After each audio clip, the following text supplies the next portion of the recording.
What's going on YouTube? It's Rob DJville, and I've been checking out this rapid fire question and answer thing that's kind of been going back and forth. And I wasn't tagged, but I thought the questions were really cool, and I wanted to jump in and just answer those in front of the camera and let you guys know what I think. So wrote them down, and here we go. Question number one: 3 reviewers I would like to do a collab with. One would be Bass Notes, older brother, like myself. I would like to do a collab with that cat. E from Simply Put Sense, another guy that I like his reviews, and I actually like his written reviews on Fragrantica. And the third brother his name is Shaving on the Dark Side. He does shaving with a straight razor, and he also does fragrance reviews. So those are three cats I like to do a review with. As far as 3 reviewers I like to see come back. When I got into doing my own reviews, that was my introduction to YouTube. I didn't really know a lot about it before that time, but in the early days when I started doing my reviews, which is not really that early, but there were 2 cats that I used to watch that I don't see do reviews anymore. One guy, his name was Lionel Woods, and I really liked his taste. I felt like his taste kind of mirrored the type of stuff that I liked. So I haven't seen him do reviews in a while, and I think he was from Texas. And then there was another guy, I want to say his name was Charles Moore Jr., and I want to say he was from Florida.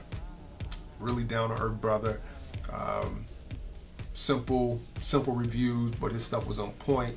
He gave a lot of detail, and I felt like his nose was like, he had a good nose. So I would like to see those cats come back and do a video. I think it'd be cool. My 3 favorite designer fragrances of all time: Alain Delon Equitious. That's like my favorite of all time. It's not one that would have mass appeal either. It's like rose, it's pine, it's oak moss, it's a million notes listed, but I really think it's very, I would say individual. It's a very individual type fragrance. Like it's only made for a handful of people. Only a handful of people are gonna rock that, and I loved it, and I still love it. Second fragrance I would list would be DK Men Unleaded. Dropped in like 95. Beautiful frag. I thought it was very progressive and GQ-like. It had tobacco notes, leather notes, cardamom. And this is before they were really using cardamom the way they use it today, man. I thought it was it, man. So that's one I really liked. The third one could be a split, man, between Jil Sander Feeling Man, Dolce & Gabbana Pour Homme, Fahrenheit by Dior. I could even say Le Male.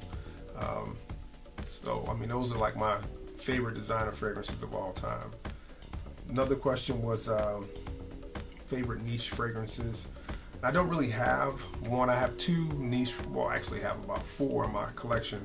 Everything I have is from the House of Matriarch so far. So I would have to list off Coco Blanc and list off Albatross is my 2 favorite niche fragrances. And I haven't really dove into niche fragrances that much because I'm not convinced yet that I see the benefit of spending that extra money to buy a niche fragrance. I get it in theory though, because I like to collect expensive stereo equipment, and I know what it costs to make the jump up to the next level to get the difference in what you hear versus what you buy from a box store. So I get that, I understand that, but I haven't smelled that yet to make me say, okay, I want to spend $350 on a 4.2 or 3.4, whatever. I haven't smelt that fragrance yet that makes me say, ooh, I'm gonna do that. So, and again, I'm from back in the day where you went to the brick and mortar stores and bought your fragrances, and there wasn't a whole lot of boutiques around selling these niche fragrances way back in the late 80s. So it is what it is. I never say never. So 3 favorite fragrance companies. 3 favorite fragrance companies. I think if you don't say Dior, you're not being honest. That's just my personal opinion.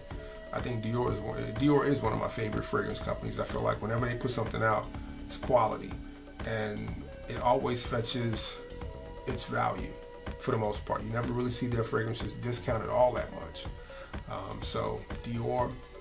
Another one that I would say would probably surprise you, I'm going to say Lalique. That's right, Lalique. I think Lalique is a very good house, great price point, and they do fragrances very well. I think in our community, that house kind of gets, I don't want to say the cold shoulder, but I think people kind of look at it like you can get their fragrances at a great price, so they're kind of thought of as cheapies almost, but I haven't really smelled a bad one yet, and they kind of push the envelope. So I think you have to give it up to Lalique. I think they're a very solid company. The third spot, I can't really pick one. I mean, I could say Yves Saint Laurent. I could say Thierry Mugler. I could say, a few other companies, but that's kind of where I stand on that. My 3 favorite notes. Again, my 3 favorite notes. I'm going to say amber, incense, tobacco. All right. Honorable mentions, cacao, cardamom. Those are the ones that do it for me the most. And then like boozy notes after that. So, and leather. So, just like that. Those would be my choices. Lastly, 3 favorite underrated fragrances.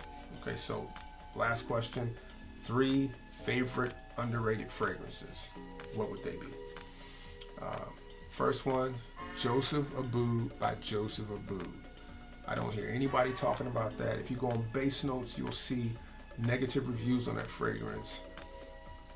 Try it. You can get it at a decent price. Try it. I think some people might look at that brand and think it's a cheap brand because they sell the clothing at Men's Warehouse.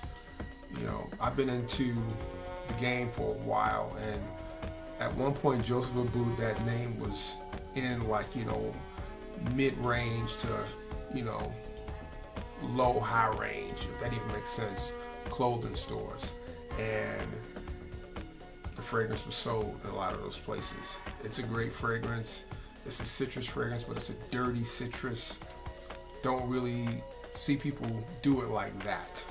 Like I've smelled Terre de Hermes.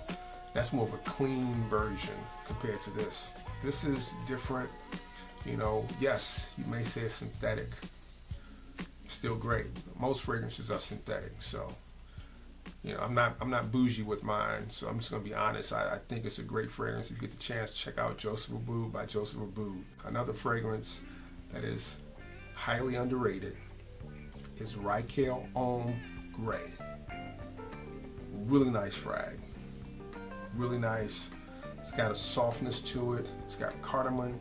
It's got green notes in it. I think you should check it out. I don't see anybody really talking about this fragrance, and it's a nice one.